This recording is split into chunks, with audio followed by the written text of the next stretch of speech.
President George. Fellow Rotarians, it's my pleasure to introduce our speaker today, Paul Westhelle of Jefferson Public Radio. Paul serves as Executive Director of JPR and has been with the organization more than 30 years at this point. He's a native of New Jersey, a graduate of San Jose State University with a degree in journalism and mass communications. And we were joking earlier on how differently mass communications was interpreted then than today with social media. What a change. I had the chance to work with Paul a few years ago back when we were working on the Medford Holly Theater. I came to really appreciate his leadership and his management skills, his people skills.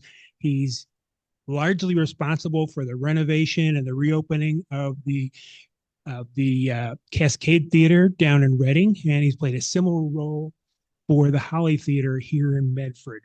So please join me in welcoming Paul Westhelle to Medford Rotary.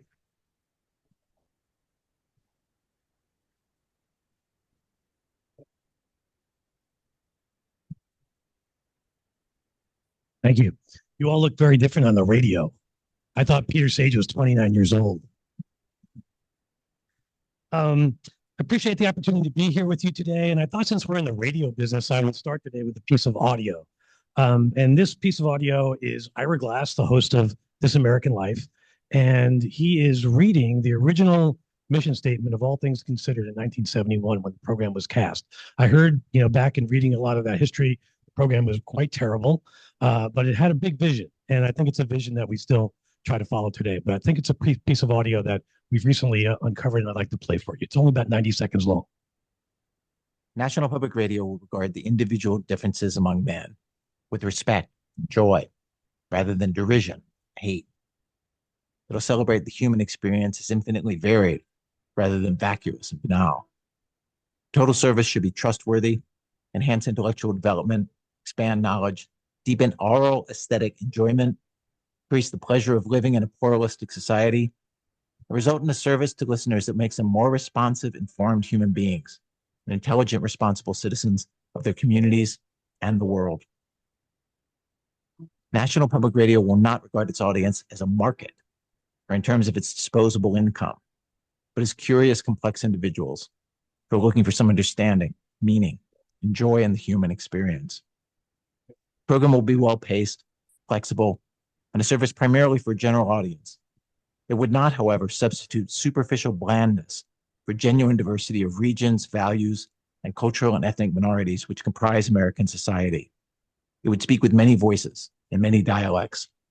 The editorial attitude would be that of inquiry, curiosity, concern for the quality of life, critical, problem-solving, and life-loving. The listener should come to rely upon it as a source of information of consequence, that having listened has made a difference in his attitude towards his environment and himself. Well, that language is a little dated. I don't think we'd say banal or vacuous today. I think it still sort of motivates the spirit of our place at JPR and the work that we do each day. I've organized the presentation today into past, present, and future. And I'll have more to say about the future since our media environment, as Paul mentioned, is changing so fast. This is a couple of photographs of our past. We have the cheetah from the Wildlife Center in Winston on the air once. Didn't really say very much. And some people there and some old equipment that you can see. JPR began in 1969 as a student station on the campus of SOU. Our flagship station, KSOR, began with a whopping 10 watts of power and barely reached it past Siskiyou Boulevard in Ashland. Since that time, JPR has been developed into one of the largest networks of translators and stations in U.S. public radio. Today, JPR operates 25 stations and 35 translators, covering about 70,000 square miles and reaching a potential audience of over 1 million people. JPR was the first public radio entity in the U.S. to operate 3 distinct program services. Today, we operate a classics and news service, rhythm and news service, and news and information service, all at the same time from our studios, built in 2018 on the SOU campus. And if you haven't been there, I do invite you to come. If you have an open tour, just reach out to us, and we'd love to walk you through the station to see the work that's being done there. In the Rogue Valley, you can hear our classics news service on 88.3 and 90.1, our rhythm and news service at 89.1, and our news information service on 102.3 and 12:30 a.m.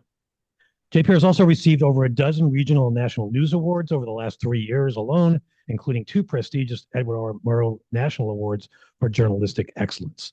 And I'll say more about our local news department as we move along with the presentation. The next section is the present, and these are photos of our studio facility on the left and several of the live sessions, musicians we've had in our studios, and then 2 of our hosts, Daniel Kelly and Dave Jackson on open air.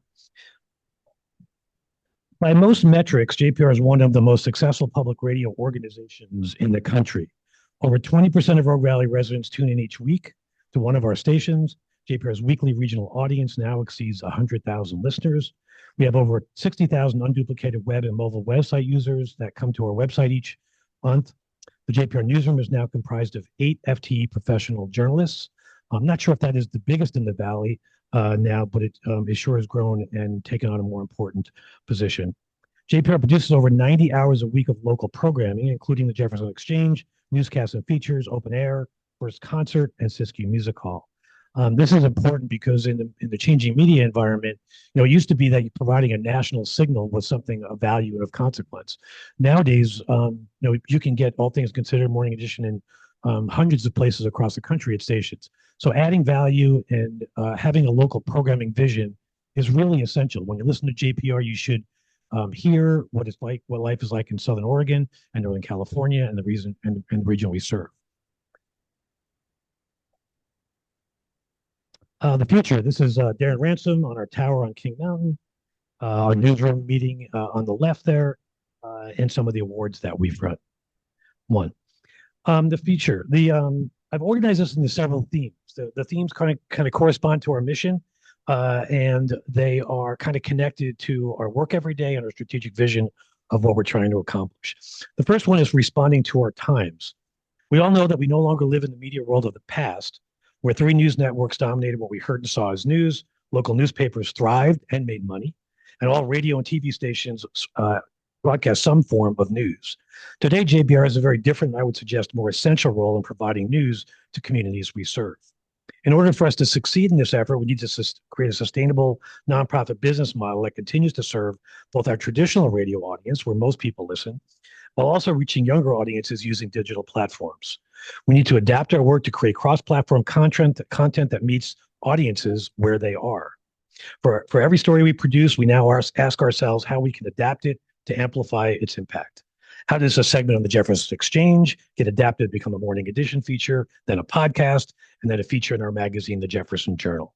And how do we bring to our content more people using social media? While JPR's radio audience is now fragmented and somewhat smaller than it used to be, combined with digital platforms, more people experience our content than ever before. The second theme is deeper local news. As the number of local journalists continues to decline in our region, JPR will grow its news department in order to cover a wider range of issues facing our community. Historically, public radio stations haven't really thought of themselves as primary sources for news in communities around the country. Typically, they've added nuance, depth, and context to existing reporting, often done by newspapers and by commercial television stations. Today, public radio stations in markets big and small, urban and rural, are needing to fill gaps left by the shrinking number of journalists serving our communities. As this trend takes hold, JPR is developing new revenue streams that support deeper local journalism and innovating its news content so that it reaches new audiences. Supporting the arts. JPR is be a catalyst for classical music, music discovery, live music, and a growing healthy art scene in our region. As Paul mentioned, we were involved in the restoration of the Holly Theater and the Cascade Theater in Reading, 2 projects that have made a difference in those communities. JPR has a unique lens through which we see and present music. We've been one of only 50 Billboard tastemaker stations in the country, which means that we don't just play the music of established artists, we actually uncover the music of new artists. And some examples of that, we played Sarah Bareilles' music when she sent it to us on a homemade disc with a Sharpie. She grew up in Eureka, and we were one of the first stations to play that music. We also played Lake Street Dive extensively before you could be in Safeway shopping the milk aisle and hear it being played in Safeway. We have an interesting kind of perspective on music. And we try to amplify that perspective to bring new artists to our community through our own presenting activities like the One World Concert Series, and by partnering with existing presenting groups like BRIT, the Cascade Theater, the Oregon Center for the Arts at SOU, and now the newly restored Holly Theater. We believe JPR can play a role broadening the diversity of musicians that perform in our community, serving younger audiences and contributing to the economic vitality of our region. The next thing is paying it forward. And this is a goal that many people don't know that we perform, but trying to mentor the next generation of journalists. And Patsy Smull and I have had several conversations about this because I think KOBI plays a similar role in the television area. But JPR has always been a great starting point for both students at SOU seeking media careers and early career journalists, with notable alums, including NPR reporter Jeff Brady, which you hear regularly on NPR if you listen, and recently retired OPB Chief Content Officer Morgan Holm, who is one of our students. But since 2019, when we expanded our facility and hired a full-time news director, we're even a better place for early career journalists. We're an ideal size, large enough for a skilled team, professional colleagues to learn from, yet small enough to gain practical experience quickly, and giving those reporters the ability to cover serious and complex issues. In large shops, many times young journalists are, really doing menial work. They're not really digging into big issues. We give them the opportunity to expand and grow quickly. JPR journalists like April Ehrlich, now with Oregon Public Broadcasting, and Emily Curitin came to JPR with virtually no audio experience at all. April was a reporter from the Roseburg News Review. Emily was with the Del Nor Triplicate in Crescent City. They quickly grew and advanced in their career, and they're now, Emily is the bureau chief in Bend for OPB, and April is also an editor there. SOU student Erica Soderstrom is now a producer at Marketplace in Los Angeles as well, based on her experience at JPR. We now have 3 young reporters: Roland Battaglia from Oregon State, who is a former University of Oregon Snowden student; Jane Vaughn, who completed her master's at Medill School of Journalism and University, one of the top J schools in the country; and Justin Higginbottom, who spent a year reporting from Thailand, India, and Myanmar, where he covered the Myanmar Civil War. The next theme is serving our community in times of need and public emergencies.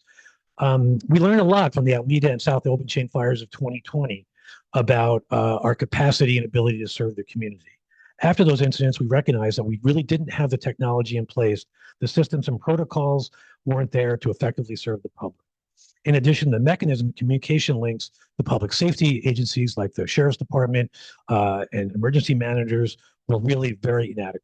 I think there's been a lot written about this. We conducted a self-analysis and significantly improved our organizational capacity to respond to future emergencies. We invested in new technology that now enables us to easily interrupt our signal based on geographic zones. We strengthened communication systems with public safety agencies, and we installed backup satellite internet capabilities since the major backbone for the internet was down on I-5 during those fires.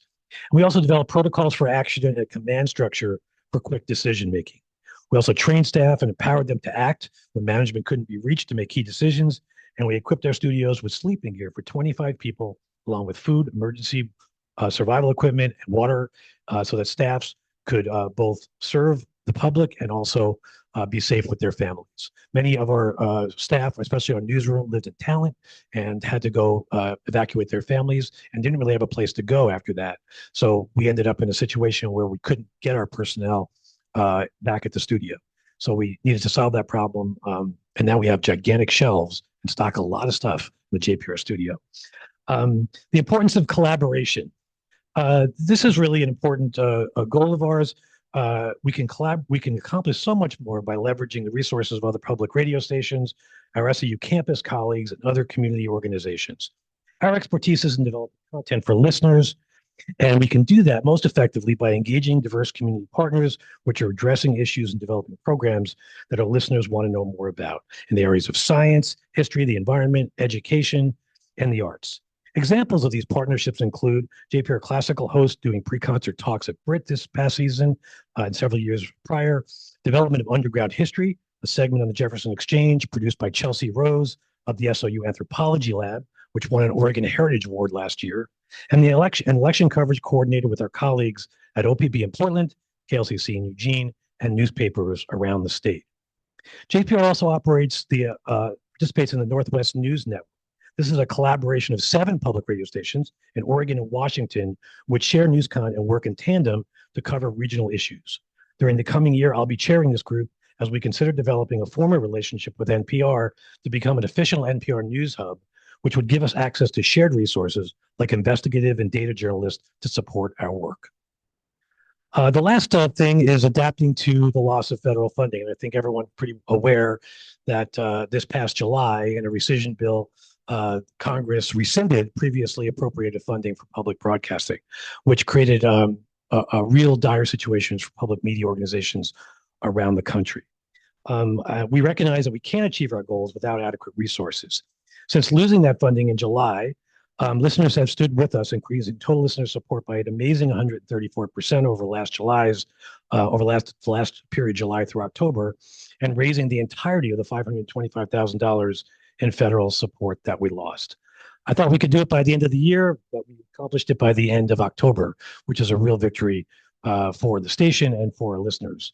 During the time we've had so much support from first-time donors, we've welcomed back lots of previous contributors, and we've also increased the number of monthly givers by over 20%, which really bodes well for the future as we work to create a new sustainable business model based entirely on local support. It's a big deal and a big change for stations around the country. There's been lists of stations that might not survive the loss of federal funding. We are not on that list, and we are not just fighting for survivability these days. We are really looking how we advance our work and advance our local news operation. We've had some really significant gifts that will enable us to expand our news in the coming year. That's pretty much all I wanted to say today. I really thank you for your time and for your interest in learning more about JPR. We truly do believe our best work is ahead of us. We're excited about the future, even with many challenges ahead. I welcome any questions you have that I can shed some light on.